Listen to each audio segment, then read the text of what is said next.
Hello, ladies and gentlemen, and welcome to the REC podcast, brought to you by REC Comics and Collectibles. I'm your host, Roman Chavez, and with me, as always, Eric Icarus, the Prince of the Rodeo. Oh, the Prince of the Rodeo. Old school. All right. I'm gonna allow it. Or the Fewer of Flannel. Oh God, that's too far, bro. That's too far. Eric, you can find us on Instagram at REC Podcast. You can follow myself at Roman REC Podcast. You can follow yourself. Gulag_J_Wielden. For our podcast listeners, we have been doing a little less podcasting shows just because of our schedule right now. We will get back onto our 2-show a week at some point, but we are doing extra content over on YouTube. Go check us out there. I'll put a link in the description. But we are doing more on video shows. We haven't forgot about you guys, but we are doing some unboxings, showing hauls of the week, stuff like that. So if you want to see what these pretty boys look like, and then the bomb dude to my left, check us out over there at YouTube, okay? And I've been doing stuff on RedTube. I can't even bring him anywhere, guys. I can't even bring him anywhere. I only bring him out for this, and then he's still just a little much. I'm going to adjust this camera. Eric, we got lots of things to talk about. We do, man. It's been a busy week, man. Yeah. It's been a lot going on, dude. A lot going on, and we're coming up on the last episode of WandaVision. Yes. I'm getting very excited about that, and we'll talk some theory in a minute, but we got to talk about episode 8 a bit. Finally, we had an episode where everything that's going on is going on right now. You know, we know exactly where we're at, we know what's happening, and we get many, many things that I never thought we would. Right. So we get kind of a quasi Agatha Harkness origin, which was really cool. It was cool to see her during kind of like the Salem. She was in Salem. I don't know if that's actually during the witch trials because they were clearly in a coven. Oh, and spoilers, kids. Spoilers. Spoilers abound. Abound.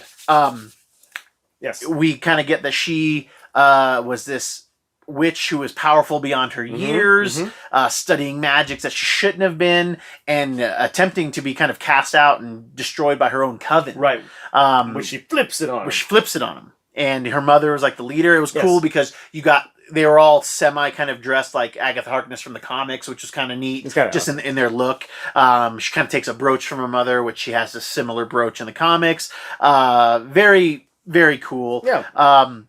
And we get kind of more of a Wanda Maximoff backstory, which we know verbally from the MCU, but we actually got to see some things because Agatha is trying to figure out, like, you have all this power. She's kind of under the impression that Wanda is like a practicing magician. Right? Mm-hmm. And so she was kind of playing along to see where the road would take her because she covets this power. At least that's what it feels like. So she kind of starts forcing Wanda to, well, first off, she does these rune spells that completely negate Wanda's powers. Yes. Which, very cool. Yeah. Very cool. It's good to see somebody that could, like, be able to step to Wanda a little bit and negate a little bit of what we thought was OP. Yeah. And now we don't even know what that is. And I love I don't know if this was intentional, but it very much reminded me of when Doctor Strange was fighting the Maw, the Ebony Maw. Yeah. And the Maw says he's going to take the stone from him, and he tries to grab it, and it like burns his hand. Yeah. And he says something like, "Oh, you'll find removing a dead man's curse is quite difficult," or something like that. It's a pretty simple spell. But difficult to remove. Yes, from a dead man especially. Yeah. So you have this thing. It's like, the Maw is crazy powerful. Yes. But even he has to kind of bend to some magic. Right. So we're seeing that even though Wanda is crazy powerful, there are still rules. Yes. And she and her powers seem to be more bound into those rules. Right. How touching was it to kind of have her walk through her memory lane, and we finally see her connection to these TV shows that we've been watching her kind of act out. Right. To Dick Van Dyke, to I Love Lucy, Malcolm in the Middle, and so on. Right. And we see that her connection was that her dad was, in Sokovia, hustling at some, a vendor, hustling at the stalls, going down, trying to sell DVDs, stuff like that, trying to make a living for his family.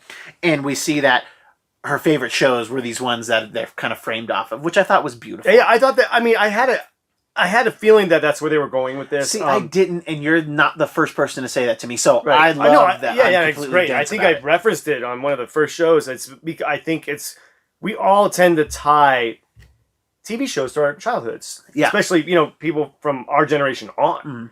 That was unfortunately a big part of our lives was, kind of sitting in front of especially if you're a latchkey child. Our generation. Yeah. Our generation. And you do have great memories tied to a lot of these shows. They do invoke where you were, how you felt.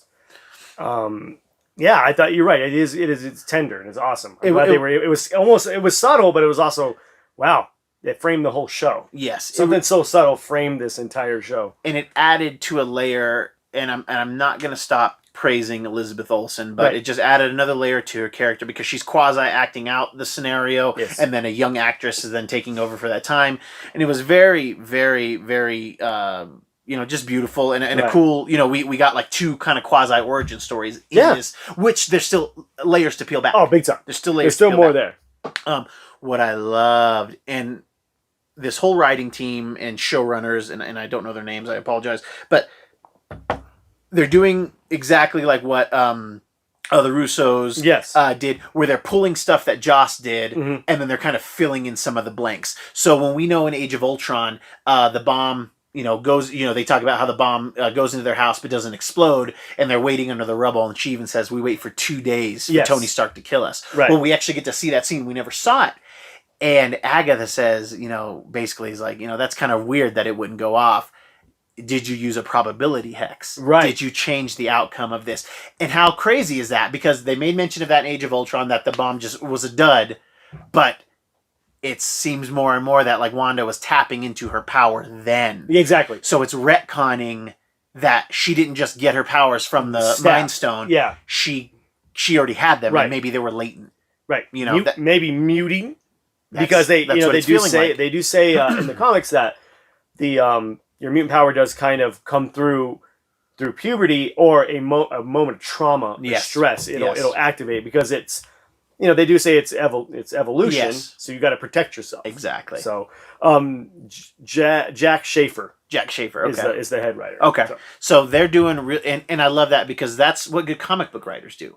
When you have great comic books that call back on an old story, something like Blackest Night from Green Lantern, which was arguably one of the greatest Green Lantern stories ever. It was pulled from 2 pages from something Alan Moore wrote in like 88. Yeah.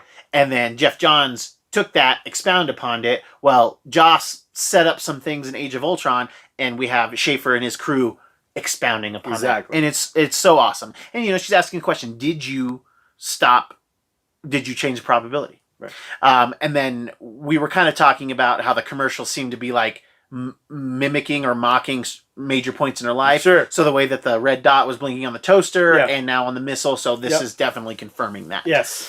We get to go into another room. It's kind of like a door number 1, door number 2. And in door number 2, we get to see like the Hydra experiment. Yes. We see Hydra scientists talk. I wish we could have seen Strucker again. Yeah. Because bring him back in for 2 seconds. Yeah. He was great. Or show other Pietro. Yeah.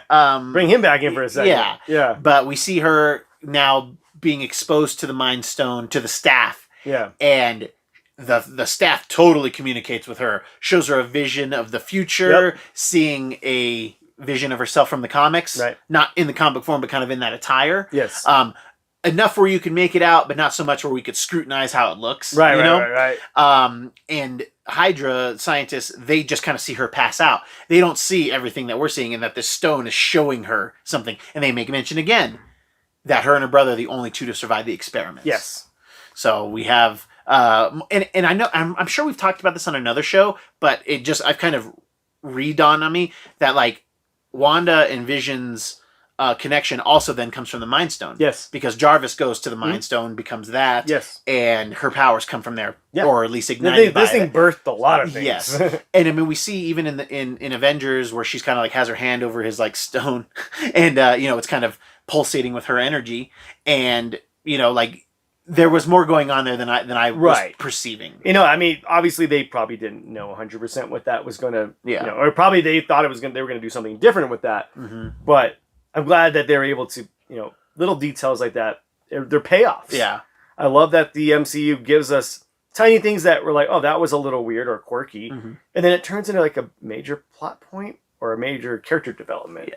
And it reminds me of something that Vision says in Age of Ultron when he, becomes. Yes. And he's like, I'm not what Ultron, and I'm paraphrasing, I'm not what Ultron wanted, and I'm not what you intended, and I'm something more. And we're seeing that that's exactly what's happening with Wanda and Vision. And then we kind of cut to the Avengers compound, and it's definitely after Age of Ultron. Yeah. I think it's before Lagos, though. We don't go back to Lagos yet. And you have kind of another reference from Age of Ultron, where remember when and not from Age of Ultron, from Civil War, where Vision, kind of walks through the walls and she says, "Hey, we talked about this." Yes. So we kind of see some of that beginning where she's watching Malcolm in the Middle. Right. Her brother is dead. She's feeling very lonely. Oh, yeah. You can tell that she just seeks comfort in television, and you have Vision, she can feel him, so he comes in, and they have this very touching moment, and she's just saying, like, the only thing that would make me feel better is to see him again, just to see him. Right. And there's that great line that Vision, she's obviously, this whole show has been about dealing with grief. Trauma, grief, and how we process it. And Vision has this beautiful line where he says to her, "What is grief if not love persevering?" And what a touching line! It's crushing. What a touching line! Yeah, it really was. I mean, the show is such a catalyst for great lines, and who knew that we wanted this? Yeah, that we wanted this love story, and it blossomed, and it's tragic. It's tragic. It's such a tragic love story, which is very Joss Whedon-y, and I know Joss is taboo, and he's kind of in the doghouse right now, but the Sparky doghouse. Jesus, this type of thing is kind of how he would write this, and I do want this to have happy ending. I don't know that it does. Probably not. And again, maybe not what we wanted, not what they wanted, but definitely not what you intended. Exactly. And we kind of see them share this moment. We see that the sparks are flying, and it's a very sweet way to put it that we're all just kind of looking for somebody to watch TV with.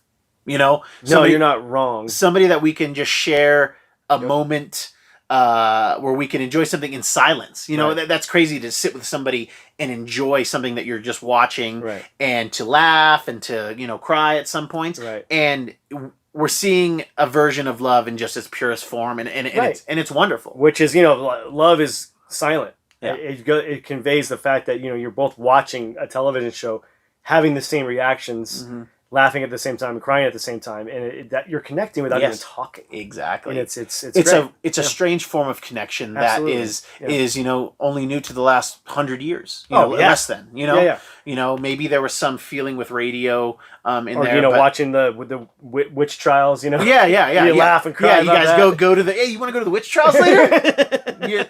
They're witch trials and chill. Yeah, they're burning old Goody Harkness.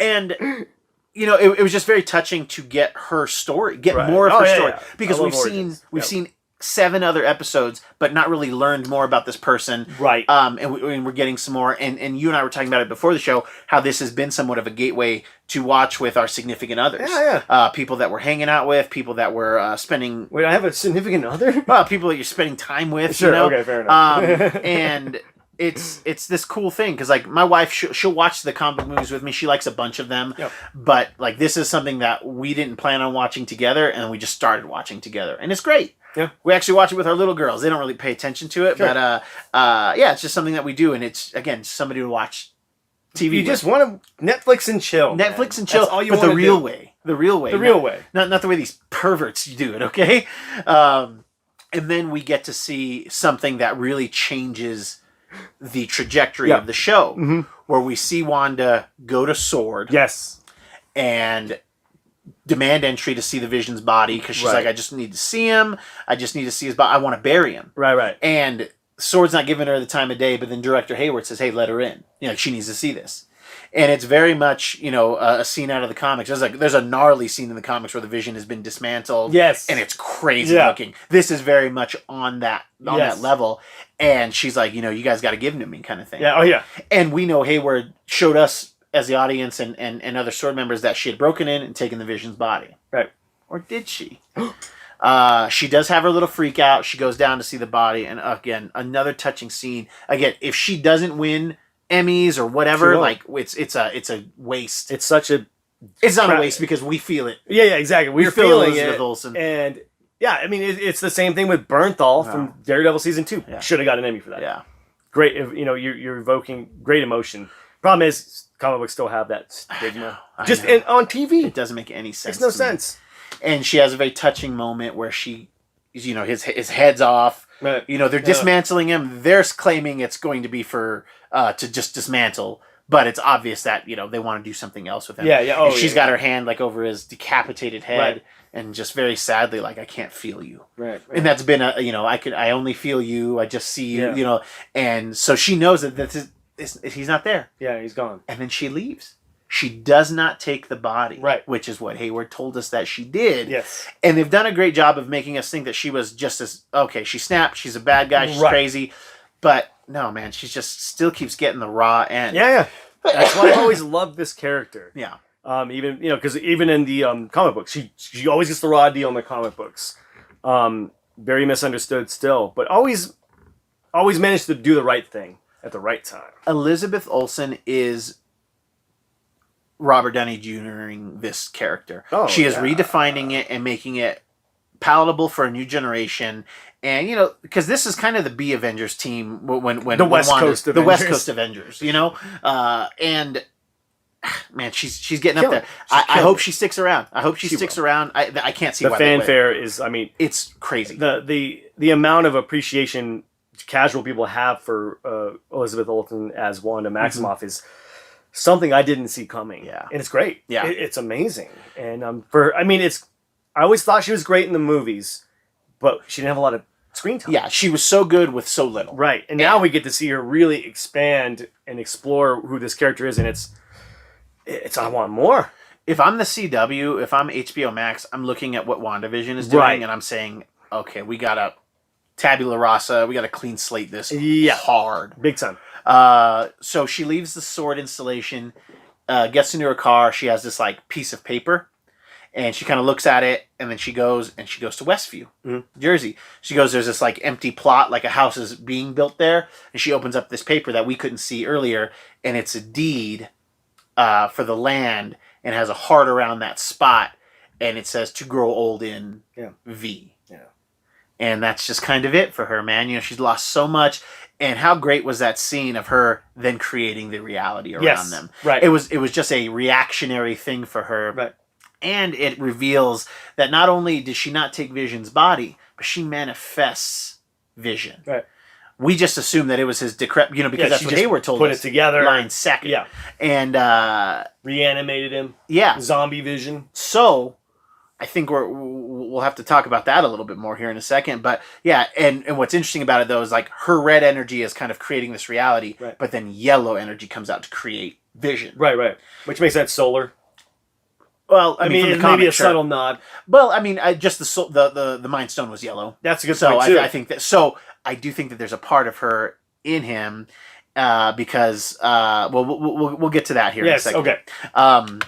Now, Agatha is like, okay, you're a creature of that can manifest reality, manifest things. Yeah. You shouldn't exist. Yeah. And she references and calls her, you're a Scarlet Witch. So that is now a magical term. Now, apparently this is the first time she's been called the Scarlet Witch. I don't remember. For me, yes. But I feel like Thunderbolt said it somewhere. I feel like Ross said it somewhere. But the internet says different, but I'm going to look into it. But I'm sure that Mandela effect, baby. It is. So it's like a thing. Yes. Like, a Scarlet Witch, born, once in a generation or something like that. Or you shouldn't exist, or your existence is like plaguing me like a scarlet letter. Yeah. You're a Scarlet Witch, you're a witch who does not belong here, and you've got to wear the mark, basically. So now I will say towards the end of this, I was getting the feeling that Agatha was trying to help her get through this. Sure. At first it felt like she was trying to covet power. Right. But then it felt like you have to go through this. Like you look at all this grief you have. It's stages of grief. Look at this grief you have. You have to process this grief. How many stages of grief are there? There's 5. Oh, okay. And is it stages of grief, or is it loss, something like that. Yeah, I think it's called Stages of Grief. I think you might be right. Yeah, because it's like bargaining, anger, depression, acceptance. It's something like that. So I think she's going through every one of those things in some of these episodes. And I saw this online, and I thought it was great. And they were showing grief-stricken heroes, and they had her, and then they had Fat Thor. Okay. You know, the grief of losing, the grief of doing something that you doing it wrong, right? You know, not going for the head, failing. You know, so and we see that like it's another great way that Marvel is what they always do well is humanize these characters that even gods and even Scarlet Witches born with such power, they still can falter and we can relate to them. Absolutely. I mean, I fail all the time. So stuff's about to go down though. Yeah. You know, Agatha's got the kids. They're like wrapped up in these magic lassos. But we didn't see any current Vision going on. Mm-hmm. And the last we saw him, he kind of got out of the car with Darcy and then was going to get there. What's taking him so long? So there's going to be something big with that because we had a credit scene. Oh. And in this credit scene, since they clearly had the body, we get to see a reconstructed Vision, but he's in an all-white look. And they called it Project Cataracts earlier on, which cataracts makes your vision white. Yeah, milky. Which genius. I'm cool. all about it. And it was cool because they said they couldn't get the body going because they just jumper cables. They couldn't. And that drone that they sent in earlier that she pulls out, it kind of has some of her juice to it. The glow. So that was awesome. Obviously they're setting up for here we go, theories for episode 9. Oh yeah. We're obviously going to get White Vision versus Fake Vision. Agatha and maybe the kids against... Or Agatha against the kids and Wanda. Right. How do we not get Doctor Strange in here? How is all of this magic going on and Doctor Strange is nowhere to be found? Yeah, because the guy is a protector of the realm of magic. Yep. You think he would have been there day one? Or maybe he realizes this needs to happen. Yeah. Part of it, because maybe this needs to kickstart more heroes.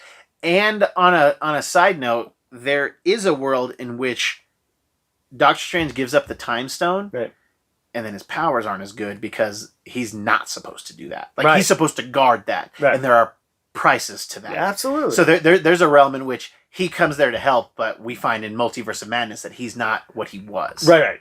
Yeah. If only for a minute. Exactly, for sure. And on another side note. Did you realize we're going to get 3 Spider-Man movies before we get Doctor Strange 2? Are we really? Doctor Strange came out in 2016. It did. That was a long time ago, man. Homecoming came out in 2017. Yep. Far From Home was 2019. And then 2021 is when No Way Home will be out. Exactly. So we're going to get 3 Spider-Man movies before we get a sequel to Doctor Strange. Which is madness. How is... The White Vision is going to sound like Ultron, right? Why not have James Spader come back? Why not? I think it's pretty obvious that because that was supposed to be his body. Yeah, right. So without Jarvis in there, it's going to sound different. It would be awesome. Like it doesn't have to be like I don't want it to be Ultron, right? But I want it to sound like Ultron. I wanted to have the James Spader voice, because that was the voice, that was the de facto voice it had. Yeah. So why not? And then, real quick, I don't know if you remember, but in the comic books was a Milky Vision, was he more void of emotion? Yes, because the original Vision's body gets destroyed. Okay, so that's yes. So they transfer it to Milky Vision, but I don't remember how they kind of like fix the consciousness, because I do believe in this process is where they get Wonder Man back in the comics, right? Because she's able to pull. Yeah, that's why he's all ionized at that point. Yes. Okay. So he doesn't have the emotion. It takes them a while to get back to. So that's like when Data in Star Trek clicks off the emotion chip, and he's just like, So I think that then it lends itself to at the end of the fight we're going to get her manifested vision, because it seems to be the real Vision for the most part. Sure. Because he knew going outside of the hex was going to hurt him, right? And he's like, help. Yeah. And you think he's like, oh, help me. And he's like, the people need help. Right. So he's still the Vision. Right. Of course. And it'll be a sweet moment to where maybe. He could the manifested Vision could just like go into that body, and then she feels him. Right. It'll be a nice callback. It'll be a nice. And we get Vision back. But that feels a little obvious, right. and I feel like this doesn't end well for heartbreak. If you read any novel, there are no happy endings. Yeah. For anybody. So. I think we can get the Vision back, but it's not, it's not her love. It's not going to be Viz. So she's out there again with no one, and maybe she's fried from that. Right? Know? Oh, yeah. Like, so, man, it was such a great episode. It was a good episode, bro. I'm very worried. I'm very worried the fact that it will be, we only have one episode left. So what are they going to do? Yes. And we were told that we were going to get 3 1-hour episodes. That didn't happen. Nope. Is this one going to be longer? I've heard the runtime. Why don't you be 3 hours long? It'd be funny. They just do an Avengers movie, like just Tony. Give it to us. Oh God. The Thor shows up. Guardians. There was a fun idea. I saw somebody that if like some type of backup AI was in there and it was Tony, like a AI Tony. Right. That's way ridiculous. But hey, you never. Let's just dream. We can dream, and I never put anything past them. Yeah. I don't know, man. It is very much setting up for heartache, but man, I want something good for her. She does. She gets acceptance. So, and that's all we can. Isn't that what we all want? That's right. Yeah, I don't know. It's brutal. I feel for. I mean, it's hard to watch when we've all had our heart broken. Yeah. But like when it happens time to time, like that's why I think I identify with the character so much. When you get hurt time after time, you start to maybe romanticize what love really is. Yes. Through TV, through movies, and why not? If you have the power to build it, why not? Yeah. Why not give yourself what you can have? Yeah. And even if it's not real. Yeah. But that has a price too. It does, man. It's an absolutely heartbreaking episode. It was not void of action. It had great action in it. And then we even see Agatha at the end, and her costume is very much what it is in the comics. Yeah, it's pretty awesome. The old lady dress, but it looked really cool. They're definitely sparing no expense on these effects. Oh yeah. She does come off. I think Catherine Hahn's been doing an awesome job. She does come off a little hammy, thank you. A little hammy in parts, but I think she's doing great work. She has a Loki bend to her a little bit too. But I can see this kind of unraveling to a thing where she's trying to help her get sure. Like, hey, because she even says to her coven in the beginning, I can be good. Yeah. Like this magic's just available to me. So she was very powerful for her time. Oh, yeah. Maybe she sees this in Wanda and she's trying to correct that. Sure. Shit. Or she, doesn't, people are afraid of getting their power taken from them. So why not? If you can cut it off at the knees, why not? It makes for interesting television. Absolutely. It makes for interesting television. You're darn right. Kids, that's our show. We are very excited for WandaVision episode 9. We're trying to put this out as close to episode 9 as possible because we don't want to spoil everything. Those of you who have been waiting to watch and just catch up, I hope we haven't killed you from our show. But we love discussing these things. Oh, yeah. And it's fun to break down. It's fun to have realizations on what's going on. Yeah, totally. If you like what we're doing, please hit that subscribe button. Click that bell so you know when we've got new stuff coming out. Again, to our podcast listeners, come check us out on YouTube because we're putting up other content there. We're putting up extra content, and they're shorter videos so that you can catch them when you can. Yep. Waiting in line at the drugstore. We're all toilet watchers, aren't we? Do what you got to do. Eric, do you have any final thoughts for us today, my friend? I think I just got to say, love is blind unless you got the vision. Oh God. Cataracts, baby, cataracts. Kids, that has been our show. I have been your humble host, Roman Chavez. I'm still Erik Icarus. And we will catch you on the next podcast.